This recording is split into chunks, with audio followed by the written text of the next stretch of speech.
आजदेखि सोपान फार्मास्युटिकल्सको आइपिओ भर्न मिल्छ। आइपिओ भर्नुभन्दा अगाडि यो कम्पनी कस्तो रहेछ यसको बारेमा भिडियो लिएर आएको छौँ। सोपान फार्मास्युटिकल्सले कुल 42,90,000 किता सेयर निष्कासन गर्दैछ। यो किताको 10% सेयर वैदेशिक रोजगारीमा रहेका र 4% सेयर कम्पनीको कर्मचारीहरूका लागि र 5% सेयर म्युचुअल फन्डका लागि छुट्याएर बाँडफाट गरिसकेको छ। अब सर्वसाधारणका लागि 34,74,000 किता निष्कासन गरेको छ। आफ्नो पैसा यो कम्पनीमा लगानी गर्नुभन्दा अगाडि यो कम्पनीको वित्तीय उतार चढाव कस्तो छ बुझौँ।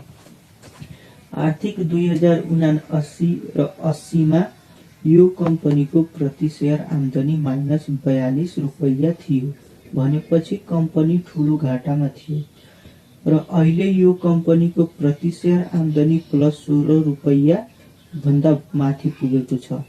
यो कम्पनीको झगडा कोष हेर्नुभयो भने 14 करोडको घाटाबाट बढेर 32 करोडको नाफा पुग्ने अनुमान गरिएको छ। यो कम्पनीको आइपिओ न्यूनतम 10 किता र अधिकतम 11,000 किता भर्न मिल्छ। तपाईँ कति भर्नुभयो कमेन्टमा बताउनु होला। च्यानललाई सब्स्क्राइब गरी जानु होला। धन्यवाद।